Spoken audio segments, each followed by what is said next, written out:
El cielo se teñía de un naranja pálido, mientras la tarde comenzaba a morir sobre las Great Smoky Mountains. Era octubre de 2016, y ese año el otoño había llegado con particular intensidad. Los árboles centenarios que cubrían las montañas exhibían un espectáculo de colores rojizos y dorados que atraía a miles de visitantes. Entre ellos estaba la familia Morales. Eduardo Morales, de 42 años, había planeado esta excursión durante meses. Ingeniero de profesión e inmigrante mexicano, Eduardo había logrado establecerse en Knoxville, Tennessee, donde trabajaba para una empresa de construcción. Su esposa, Lucía, de 39 años, era profesora de español en una escuela secundaria local. Los acompañaban sus dos hijos, Martín, de 14 años, y Sofía, de 11. La familia había llegado a su cabaña alquilada 3 días antes. Ubicada en las afueras del Parque Nacional, la pequeña construcción de madera les servía como base para sus exploraciones diarias.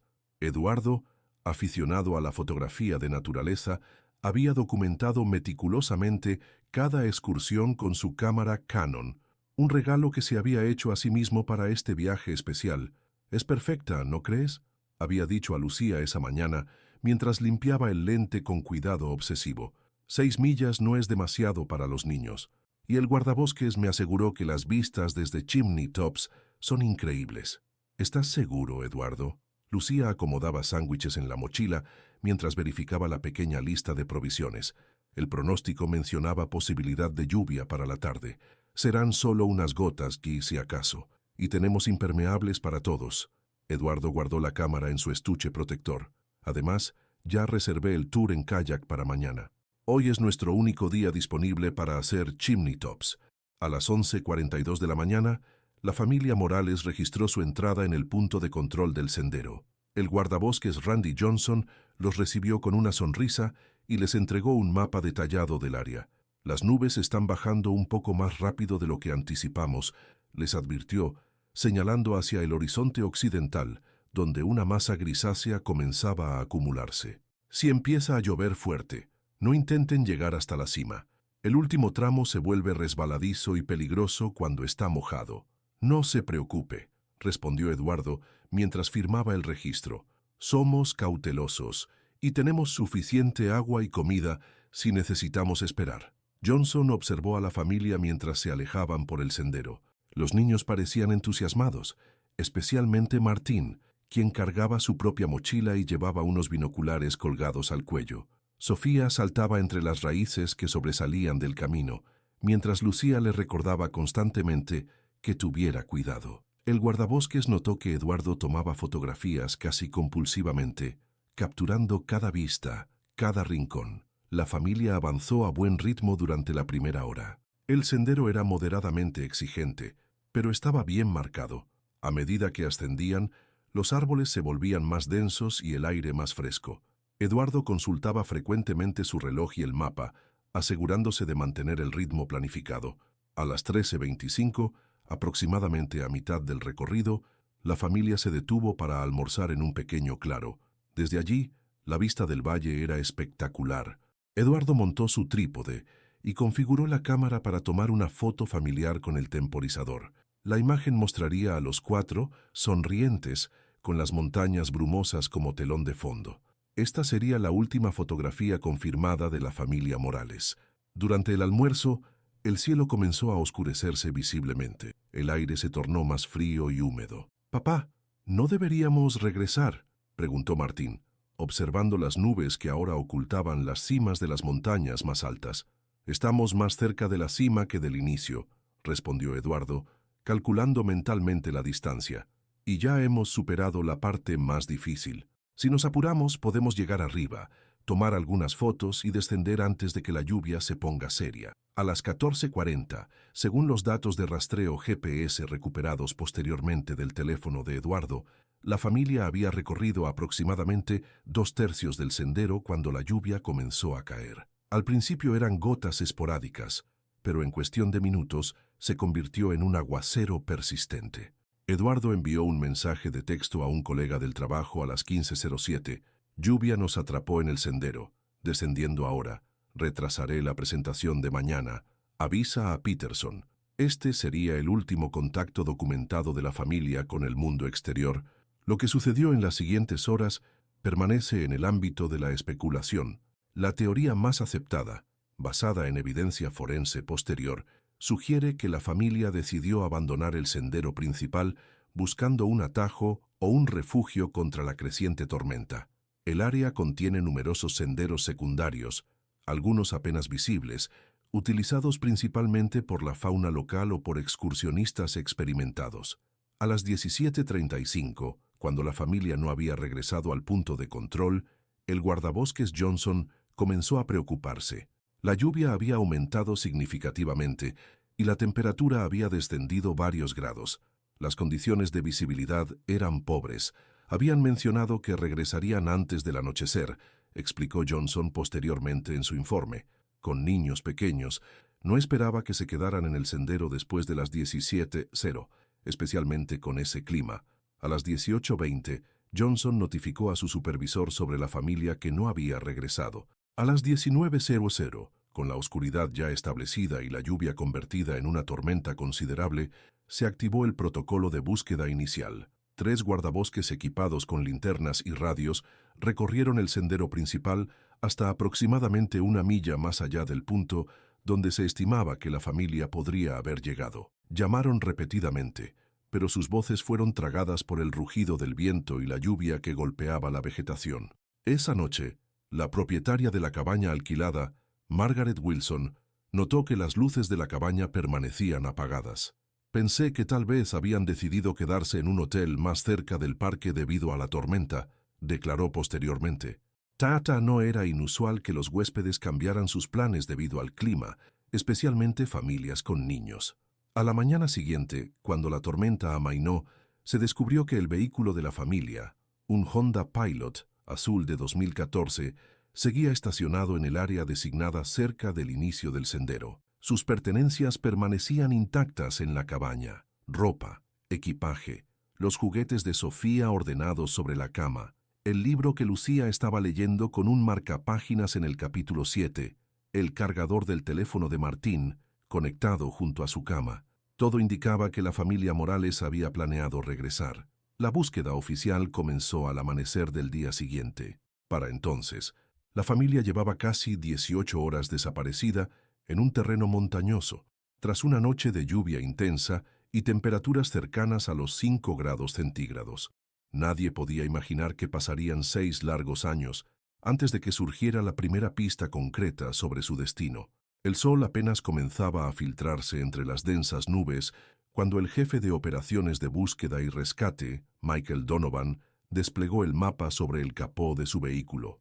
A su alrededor, más de 30 personas se preparaban: guardabosques del parque, voluntarios del equipo de rescate del condado de Sevier, 2 unidades K9 con perros rastreadores y un grupo de bomberos forestales familiarizados con el terreno. Tenemos una familia de 4. Donovan señaló el sendero Chimney Tops en el mapa. Padre, madre, 2 menores. Salieron ayer aproximadamente a las 11:40. Última comunicación a las 15:07. No regresaron al punto de control. La voz de Donovan era grave pero metódica. Después de 15 años dirigiendo operaciones de búsqueda en las Smokies, sabía que las primeras 24 horas eran críticas. La tormenta habrá borrado muchas huellas y rastros de olor, continuó. Y según el informe meteorológico, hubo deslizamientos menores en al menos 3 puntos del sendero principal. Los equipos Alfa y Bravo cubrirán el sendero oficial en ambas direcciones. Charlie y Delta, ustedes tomarán los senderos secundarios aquí y aquí. Su dedo dibujó círculos en el mapa. Las unidades K9 comenzarán desde el último punto conocido de contacto, aproximadamente aquí, basado en la triangulación del teléfono. La operación comenzó con eficiencia profesional. Los equipos se desplegaron en formaciones preestablecidas, manteniendo comunicación por radio cada 15 minutos. Los perros rastreadores, un labrador negro llamado Duke y un pastor alemán llamado Rex, olfatearon prendas proporcionadas por la propietaria de la cabaña. Una camiseta de Eduardo, un pañuelo de Lucía. Para el mediodía, habían cubierto el sendero principal en su totalidad, sin encontrar señales de la familia. Los perros habían mostrado interés en un punto aproximadamente a 2/3 del camino hacia la cima, cerca de donde una pequeña bifurcación no oficial se desviaba hacia un arroyo.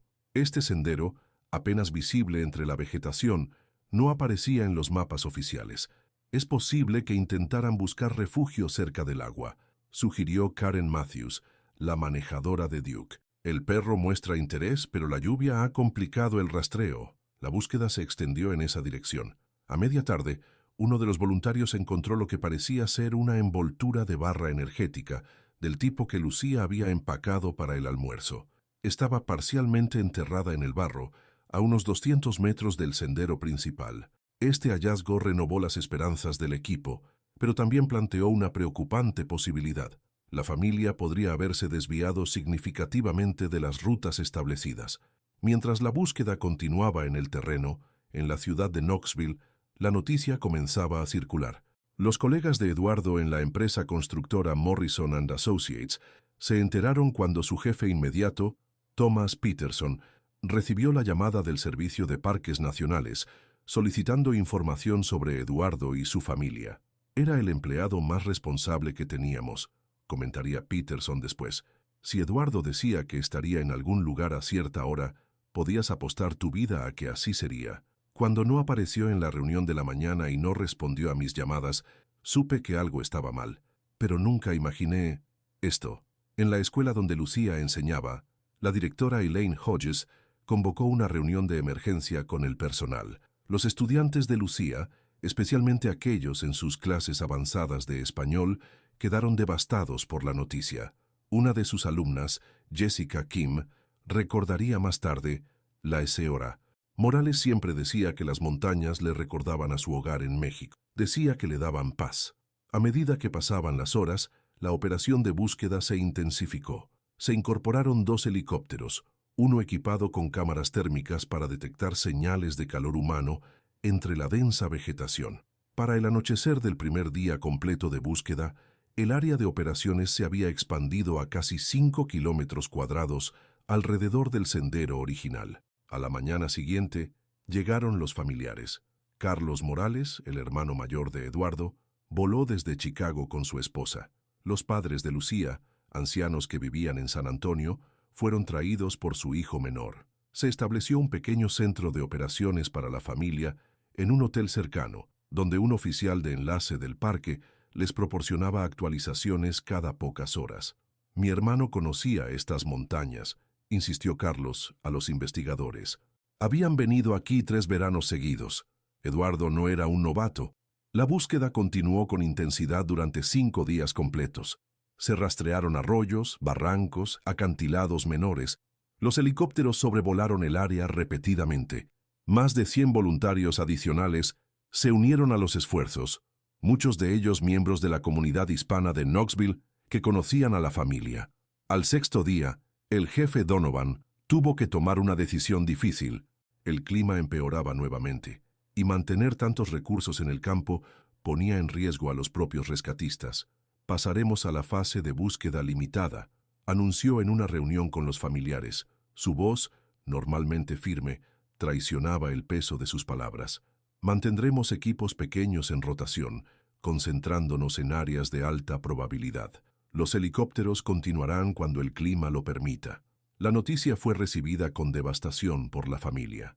¿Están abandonando a mis nietos?, preguntó entre lágrimas la madre de Lucía, María Elena Vázquez, una mujer de 68 años cuyo inglés limitado hacía que Carlos tuviera que traducir gran parte de la información. Son solo niños. Sofía tiene miedo de la oscuridad. Siempre duerme con su lámpara encendida. No estamos abandonando a nadie, señora, respondió Donovan, esperando a que Carlos tradujera. Pero tenemos que ser realistas sobre nuestros recursos y las condiciones. Lo que Donovan no dijo, pero todos los profesionales en la sala sabían, era que después de casi una semana en las condiciones de las montañas, con temperaturas nocturnas cercanas al punto de congelación y lluvias intermitentes, las probabilidades de encontrar sobrevivientes disminuían drásticamente. La cobertura mediática, intensa durante los primeros días, comenzó a disminuir gradualmente. Los noticieros locales mantuvieron la historia viva durante varias semanas, pero los medios nacionales pronto se distrajeron con otros eventos. Una breve excepción ocurrió cuando la comunidad latina de Tennessee organizó una vigilia masiva 2 semanas después de la desaparición.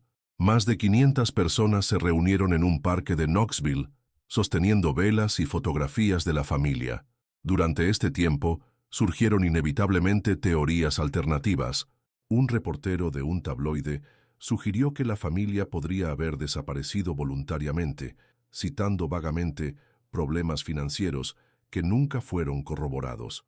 Un blog de conspiraciones propuso que los Morales habían sido testigos de alguna operación ilegal en las montañas y habían sido silenciados. Estas teorías, carentes de evidencia, causaron dolor adicional a los familiares. Mi hermano no abandonaría su vida, declaró Carlos en una improvisada conferencia de prensa un mes después de la desaparición. Tenía proyectos en el trabajo, planes para el futuro. Martín iba a hacer pruebas para el equipo de fútbol.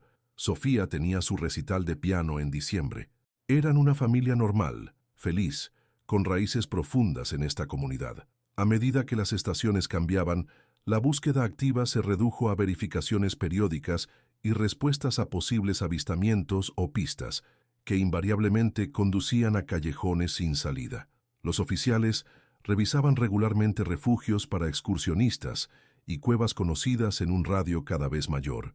Para el primer aniversario de la desaparición, el caso había pasado efectivamente al archivo de casos sin resolver. Los colegas de Eduardo organizaron una pequeña ceremonia conmemorativa. La escuela de Lucía dedicó un pequeño jardín en su memoria, con una placa que incluía una de sus frases favoritas en español: enseñar es sembrar para la eternidad.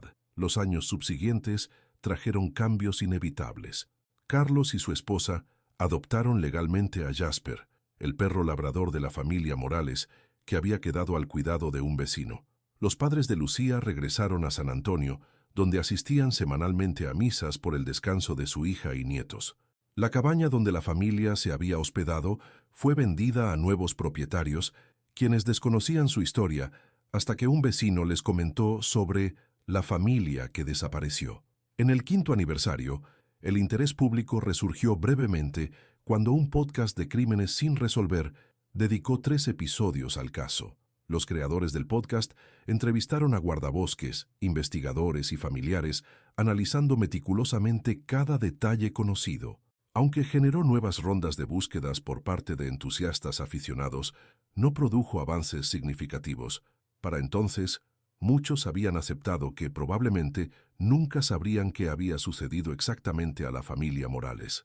Las montañas guardaban su secreto con la misma tenacidad con que sus nieblas se aferraban a los valles al amanecer, y así habría continuado, si no fuera por un acontecimiento fortuito en la primavera del 6º año después de la desaparición. Un acontecimiento que comenzaría con un simple zapato infantil, parcialmente enterrado entre hojas caídas y tierra, descubierto por un perro que se había desviado de su dueño durante una caminata rutinaria. El 17 de abril de 2022 amaneció fresco y brillante en las Great Smoky Mountains. La primavera había llegado temprano ese año, vistiendo los bosques con nuevos brotes y atrayendo a excursionistas ansiosos por disfrutar del clima favorable antes de que la intensa humedad del verano se estableciera. Entre estos visitantes estaba Daniel Kruger, un profesor de geología de 57 años de la Universidad de Tennessee, que realizaba su caminata semanal acompañado por su Border Collie, Samson. Kruger era un hombre de hábitos, y este sendero en particular, una ruta poco frecuentada que se ramificaba desde uno de los caminos principales a unos 3 kilómetros de Chimney Tops, formaba parte de su rutina desde hacía años. Samson siempre va delante, explicaría Kruger más tarde. Es un perro extremadamente bien entrenado. Normalmente nunca se aleja del sendero, ni siquiera cuando detecta animales pequeños, pero esa mañana, aproximadamente a 1 hora de caminata, Samson se comportó de manera inusual. De repente, el perro se detuvo, olfateó el aire intensamente y se lanzó entre la vegetación, desapareciendo rápidamente entre los arbustos.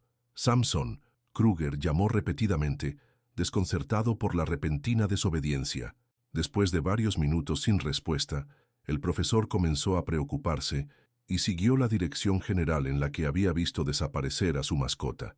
La vegetación era densa, compuesta principalmente por rododendros y helechos que habían crecido vigorosamente con las recientes lluvias primaverales. Kruger avanzó con dificultad, llamando constantemente a su perro. Aproximadamente 100 metros fuera del sendero, en un pequeño claro natural formado por un árbol caído años atrás, Kruger encontró a Samson. El perro estaba inmóvil, en posición de alerta, mirando fijamente algo en el suelo. Al acercarse, Kruger notó que Samson había desenterrado parcialmente un objeto. Al principio pensé que era algún tipo de basura, recordaría. Los excursionistas irresponsables a veces dejan desperdicios. Me acerqué para recogerlo y llevarlo conmigo. Pero lo que Kruger encontró lo dejó momentáneamente paralizado. Era un zapato deportivo infantil, de color azul con detalles en rojo, tamaño correspondiente a un niño de aproximadamente 11-14 años. El calzado estaba notablemente desgastado y cubierto de tierra, pero aún reconocible, y asomando por la abertura del zapato, algo que inicialmente Kruger confundió con ramas secas, pequeños fragmentos óseos. Mi primera reacción fue de incredulidad, diría después. Luego, como científico, intenté racionalizar.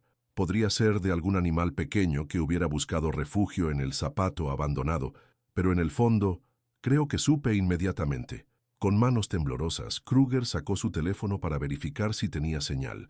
No la había. Tomó varias fotografías del hallazgo, marcó la ubicación en su GPS de mano y decidió no perturbar más la escena. Ordenó a Samson alejarse y regresó rápidamente al sendero principal, caminando a paso acelerado hasta que su teléfono captó señal suficiente para hacer una llamada de emergencia. A las 11:47 de la mañana, la central de emergencias del parque recibió la llamada de Kruger.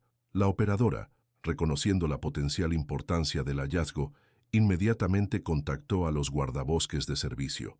Para las 13:20, 2 guardabosques y un oficial de policía del condado llegaron al punto de encuentro acordado con Kruger, quien los guió al sitio del descubrimiento. La escena fue asegurada inmediatamente. Uno de los guardabosques, Alicia Fernández, había participado en la búsqueda original de la familia Morales 6 años antes. Al ver el zapato, sintió un escalofrío recorrer su espina dorsal. Es increíblemente similar a los que llevaba el niño Morales en las fotos que usamos durante la búsqueda, comentó a su compañero mientras establecían un perímetro. Para el anochecer, un equipo forense completo había llegado al sitio. Se montaron luces temporales y se estableció un campamento base a cierta distancia para no contaminar la potencial escena. El área fue documentada meticulosamente mediante fotografías, escaneo 3D y muestras de suelo. El zapato, junto con los fragmentos óseos, fue cuidadosamente extraído y asegurado en contenedores especiales para su transporte al laboratorio. La noticia se propagó rápidamente entre los involucrados en el caso original. Michael Donovan, ahora semi-retirado pero aún consultor del servicio de parques, fue notificado esa misma noche. Cuando me dijeron la ubicación, lo primero que pensé fue, ¿cómo diablos llegaron hasta allí?, comentaría después. Es una zona que rastreamos, pero está bastante alejada de donde los perros mostraron interés inicialmente. Al día siguiente, equipos adicionales de búsqueda llegaron para realizar un rastreo sistemático del área circundante en un radio de 500 metros. La operación se llevó a cabo con extrema precisión, avanzando en formación de cuadrícula, registrando cada centímetro del terreno. A media tarde, a aproximadamente 40 metros del hallazgo inicial, uno de los equipos encontró lo que parecían ser los restos de una mochila, parcialmente desintegrada por los elementos y casi completamente cubierta por la vegetación y sedimentos acumulados a lo largo de los años. Al examinarla cuidadosamente, los investigadores descubrieron algo extraordinario en un bolsillo interior con cierre, que había permanecido relativamente protegido, una tarjeta de memoria para cámara fotográfica. La tarjeta, una SanDisk de 64 GB, estaba sorprendentemente intacta gracias a su carcasa resistente al agua y al hecho de haber estado protegida dentro del bolsillo sellado de la mochila. En su superficie, escrito con marcador permanente en letra pequeña y meticulosa, se leía E. Morales, Smokies, 2016. El descubrimiento electrificó al equipo de investigación. Si la tarjeta contenía imágenes de los días previos a la desaparición, o incluso del día mismo, podría proporcionar pistas cruciales sobre la ruta tomada por la familia y las condiciones que enfrentaron. La noticia del hallazgo se mantuvo inicialmente en reserva. Las autoridades decidieron no informar a los medios ni a los familiares hasta que pudieran confirmar la identidad de los restos y revisar el contenido de la tarjeta de memoria. Esta decisión, aunque cuestionada posteriormente, se tomó para evitar falsas esperanzas o dolor innecesario. El análisis forense preliminar de los fragmentos óseos encontrados con el zapato confirmó que correspondían a un humano joven, probablemente un adolescente varón. Las pruebas de ADN serían necesarias para una identificación definitiva, pero la coincidencia con la descripción de Martín Morales era significativa. Mientras tanto, la tarjeta de memoria fue entregada a especialistas en recuperación de datos digitales del FBI. Debido a los años de exposición, aunque protegida, existía preocupación sobre la integridad de la información almacenada. Los técnicos trabajaron con extremo cuidado, creando múltiples copias de seguridad antes de intentar acceder a los archivos. 3 días después del descubrimiento inicial, los especialistas lograron recuperar el contenido de la tarjeta. Contenía 347 fotografías y 4 videos cortos, todos tomados durante el viaje familiar a las Smokies. Las imágenes más recientes correspondían exactamente al día de la desaparición. Las fotografías contaban una historia visual del viaje. La familia sonriente frente a su cabaña el primer día. Excursiones por senderos menos exigentes en los días previos. Los niños jugando en un arroyo poco profundo. Lucía señalando un ciervo a distancia. Eduardo aparecía en pocas imágenes, presumiblemente porque era él quien tomaba la mayoría de las fotografías. La secuencia final de imágenes, tomadas el día de la desaparición, mostraba el progreso de la familia por el sendero Chimney Tops. El cielo gradualmente se oscurecía en cada fotografía sucesiva. La última imagen almacenada mostraba a la familia durante su almuerzo, exactamente como se había teorizado. Los 4 sentados en un pequeño claro, sonriendo a la cámara montada, probablemente sobre un trípode contemporizador. Las montañas brumosas formaban un telón de fondo casi profético, pero fue uno de los videos lo que proporcionó la pista más valiosa, un clip de 48 segundos, grabado a las 15:23 según los metadatos, aproximadamente 16 minutos después del último mensaje de texto enviado por Eduardo, mostraba a la familia descendiendo apresuradamente por el sendero mientras la lluvia arreciaba. La imagen era inestable, probablemente porque Eduardo caminaba mientras filmaba. Se escuchaba su voz. «Está empeorando rápido. Necesitamos encontrar un lugar para refugiarnos hasta que pase lo peor». Lucía respondía, «No deberíamos simplemente seguir bajando. No con esa quebrada». La voz de Eduardo sonaba preocupada. «Si sigue lloviendo así, podría desbordarse y bloquear el sendero principal. Recuerdo que hay un refugio para excursionistas cerca de la bifurcación este. No está lejos». El video terminaba abruptamente, probablemente cuando Eduardo guardó la cámara para protegerla de la lluvia.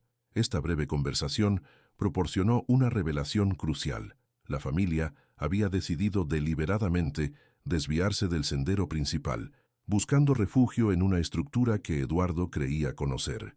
Esto explicaba por qué sus restos fueron encontrados tan lejos de las áreas principales de búsqueda. Con esta nueva información, los investigadores consultaron mapas históricos del parque y descubrieron que, efectivamente, décadas atrás, había existido un pequeño refugio para excursionistas aproximadamente a 1 kilómetro de donde se encontró el zapato. El refugio había sido desmantelado oficialmente en 1998, tras daños causados por tormentas, pero era posible que su estructura básica o ruinas aún fueran visibles en 2016, especialmente para alguien como Eduardo, que había visitado el área regularmente. Armados con esta hipótesis, los equipos de búsqueda reorientaron sus esfuerzos hacia la ubicación aproximada del antiguo refugio. El terreno en esa área era particularmente accidentado, con pendientes pronunciadas y vegetación densa que habría dificultado enormemente el tránsito, especialmente durante una tormenta intensa. 5 días después del hallazgo inicial, Un equipo de búsqueda localizó lo que quedaba del antiguo refugio, apenas cimientos de piedra y algunos postes de madera podridos. Y a aproximadamente 200 metros más allá, en un área donde la ladera descendía abruptamente hacia un pequeño barranco, hicieron un descubrimiento devastador. Dispersos en un área de aproximadamente 50 metros cuadrados, parcialmente cubiertos por años de hojarasca y sedimentos, encontraron restos humanos.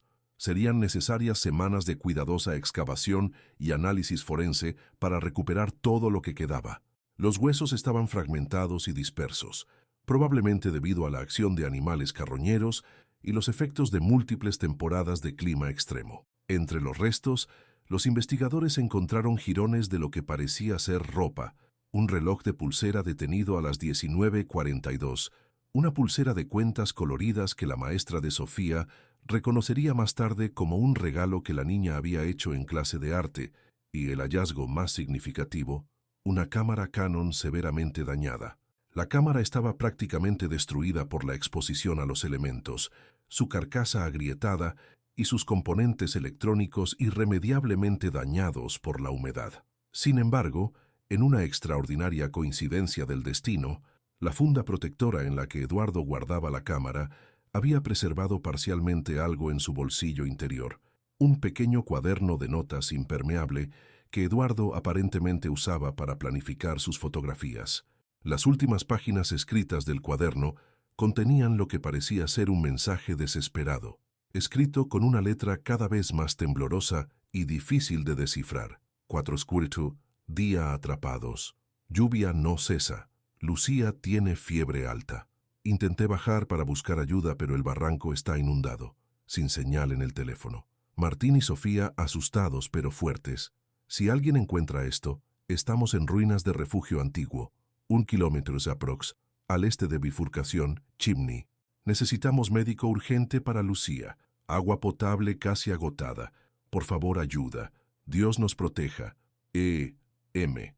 Este cuaderno, ese simple objeto que había sobrevivido donde la tecnología moderna había fallado, se convertiría en la pieza central de la investigación.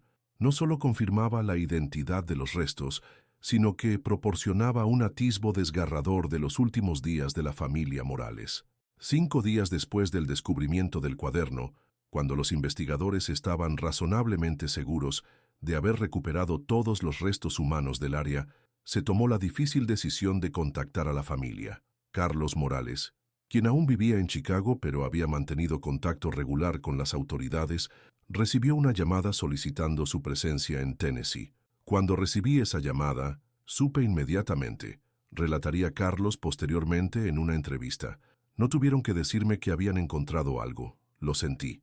Después de 6 años, finalmente tendríamos respuestas, aunque no fueran las que habíamos rezado por recibir. El 29 de abril de 2022, en una sala de conferencias privada del Departamento de Policía del Condado de Sevier, Carlos Morales y María Elena Vázquez, madre de Lucía, quien a sus 74 años había insistido en hacer el viaje desde San Antonio, recibieron oficialmente la noticia del descubrimiento. Se les mostraron fotografías del zapato, de la tarjeta de memoria y del cuaderno.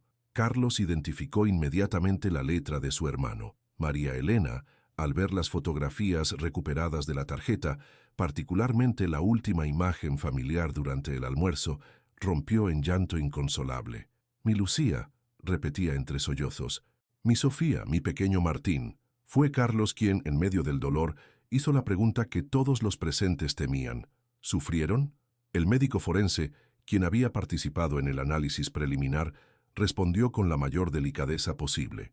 No podemos determinar con certeza la causa exacta de muerte para todos. Pero basándonos en el mensaje de Eduardo, parece que Lucía desarrolló una enfermedad, posiblemente neumonía o una infección similar, exacerbada por las condiciones de exposición. Para los demás, probablemente fue una combinación de hipotermia, deshidratación y exposición a los elementos. En tales condiciones, el cuerpo simplemente se rinde, similar a quedarse dormido. Esta pequeña misericordia, la idea de que quizás no habían sufrido intensamente en sus momentos finales, proporcionó un mínimo consuelo a la familia devastada. En los días siguientes, Mientras los análisis forenses continuaban, más detalles emergerían. Las pruebas de ADN confirmarían oficialmente la identidad de los restos como pertenecientes a la familia Morales. La reconstrucción forense sugería que Lucía probablemente había fallecido primero, debilitada por la fiebre mencionada en el cuaderno.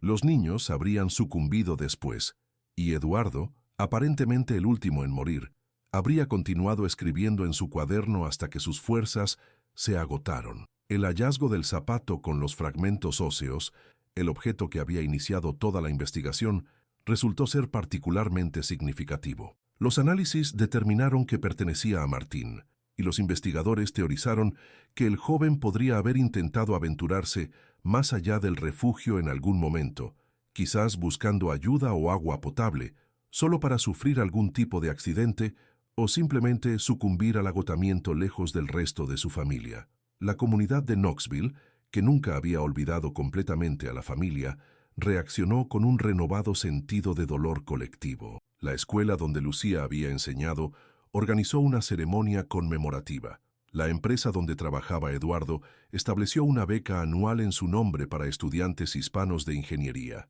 El Parque Nacional, por su parte, instaló una pequeña placa conmemorativa cerca del inicio del sendero Chimney Tops, con una advertencia sobre los peligros de desviarse de los caminos marcados durante condiciones climáticas adversas. Las autoridades del parque también revisaron y actualizaron sus protocolos de búsqueda y rescate, incorporando lecciones aprendidas del caso Morales, 6 semanas después del descubrimiento inicial, cuando todos los análisis forenses habían sido completados y los restos liberados a la familia. Se celebró un funeral conjunto en la iglesia de Nuestra Señora del Perpetuo Socorro en Knoxville, donde la familia había asistido regularmente. Más de 700 personas llenaron la iglesia y los terrenos circundantes para dar su último adiós a Eduardo, Lucía, Martín y Sofía.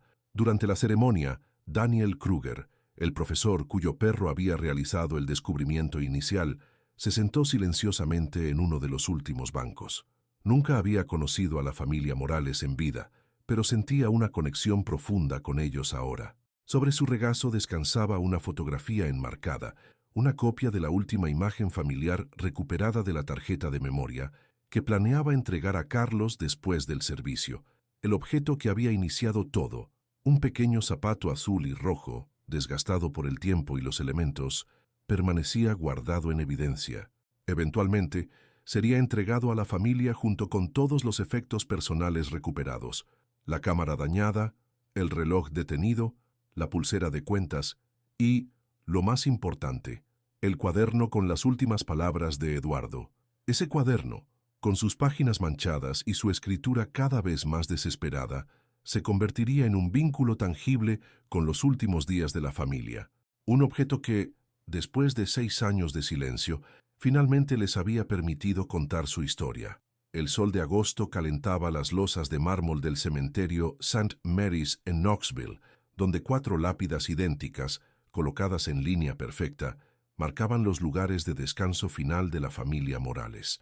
Habían pasado 3 meses desde el funeral, y la atención mediática había disminuido considerablemente. La comunidad comenzaba el largo proceso de aceptación y sanación. Carlos Morales se arrodilló junto a la tumba de su hermano, retirando cuidadosamente algunas hojas caídas de la superficie pulida. Había viajado desde Chicago para asistir a una ceremonia privada, la inauguración oficial de la Fundación Morales para la Seguridad en Parques Nacionales, una organización sin fines de lucro que él y varios colegas de Eduardo habían establecido. «Siempre fuiste el cuidadoso de la familia», murmuró Carlos, trazando con sus dedos el nombre grabado en la piedra.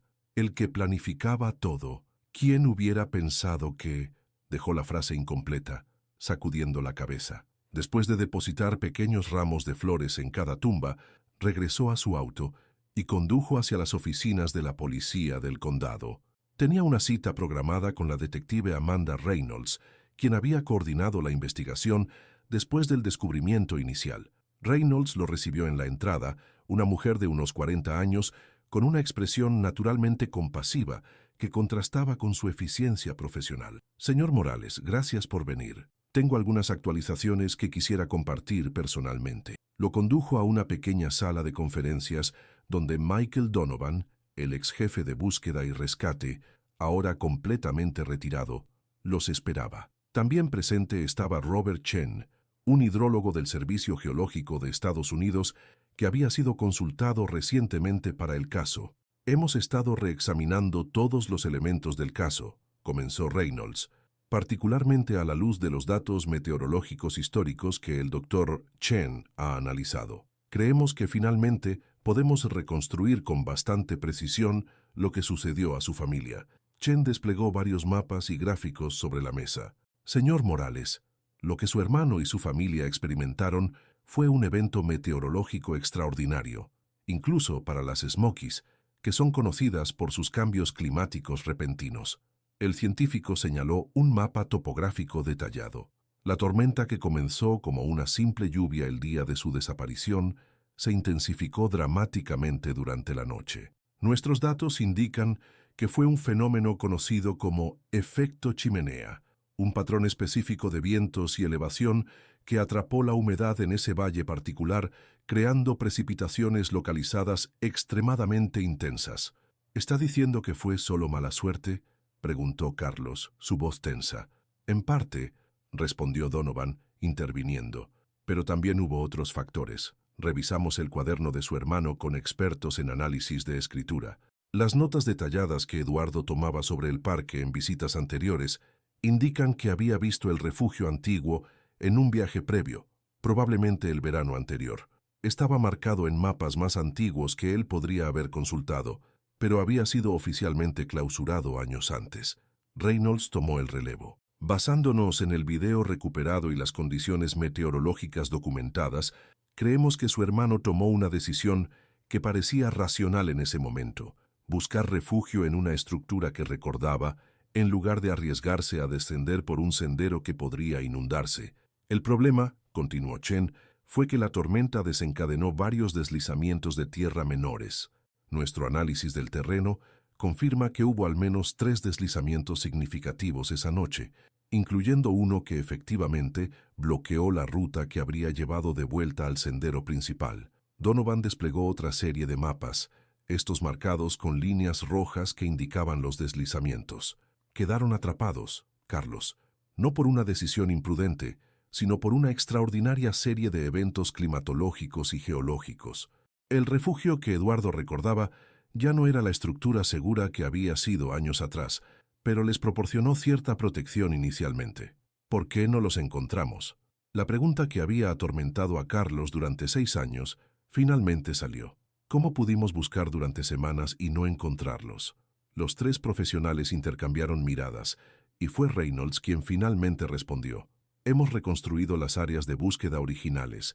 Los equipos pasaron a menos de 800 metros de donde finalmente fueron encontrados, pero la zona específica presentaba desafíos únicos. La vegetación es extremadamente densa allí y el terreno forma una especie de cuenca natural. Los helicópteros con cámaras térmicas no detectaron nada porque, para cuando sobrevolaron esa área específica, la familia probablemente ya hizo una pausa, buscando la forma más delicada de decirlo. Ya habían fallecido, completó Carlos, su voz apenas audible.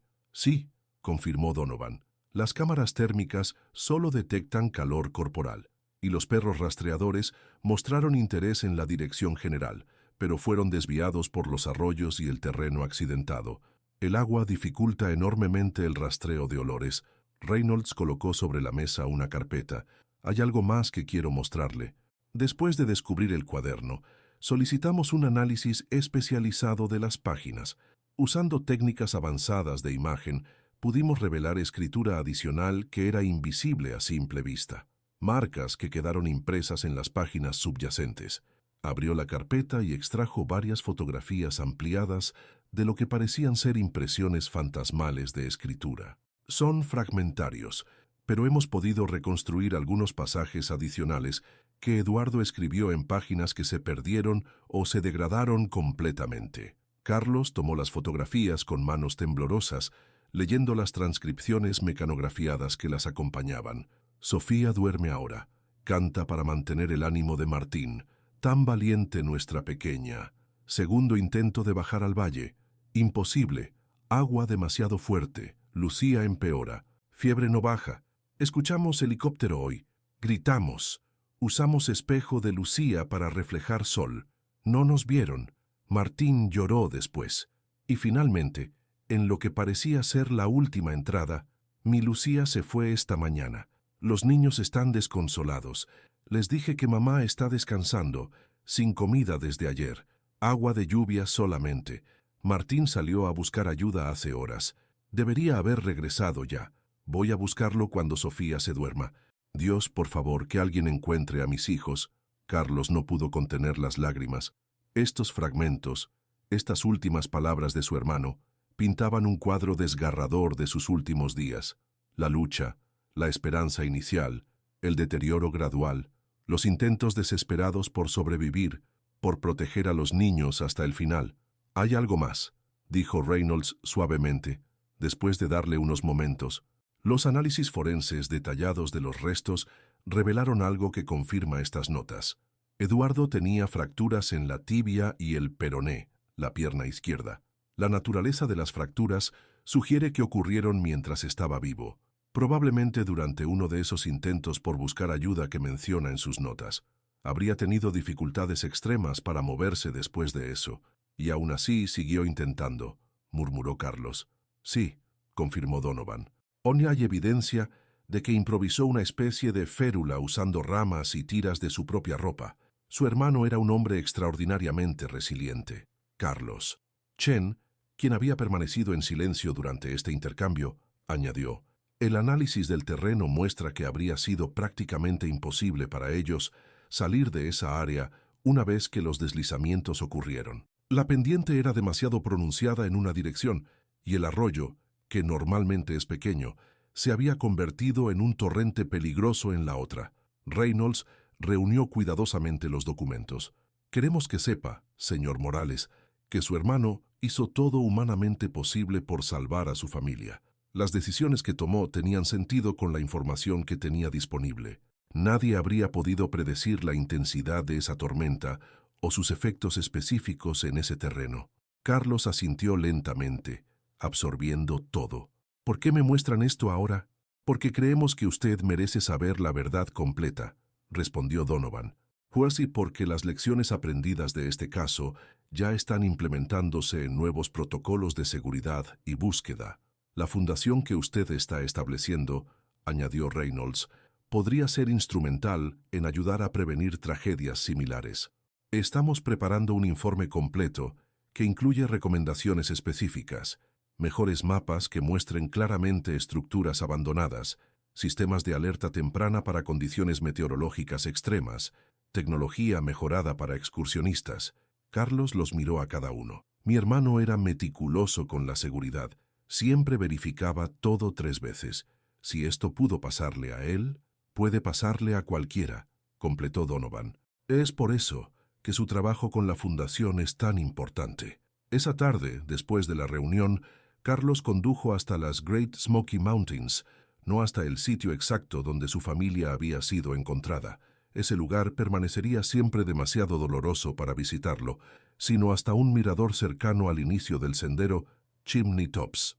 Permaneció allí hasta el atardecer, observando cómo el sol descendía lentamente, pintando las cumbres brumosas con tonos dorados y rojizos. Pensó en su hermano, en su cuñada, en sus sobrinos, en cómo habían venido aquí buscando belleza y aventura familiar, solo para encontrarse atrapados en una lucha imposible contra la naturaleza en su aspecto más implacable. El teléfono de Carlos vibró con un mensaje.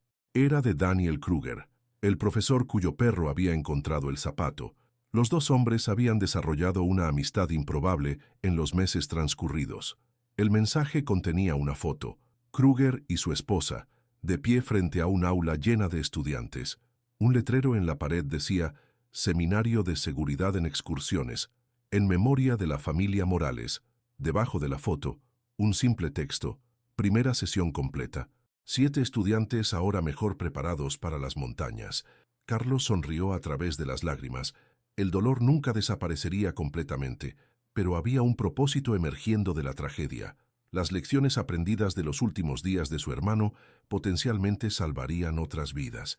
Mientras el sol desaparecía tras las montañas, Carlos sacó de su bolsillo el pequeño cuaderno de Eduardo, que las autoridades finalmente le habían entregado. Lo sostuvo contra su corazón por un largo momento, sintiendo una conexión que trascendía la muerte y el tiempo.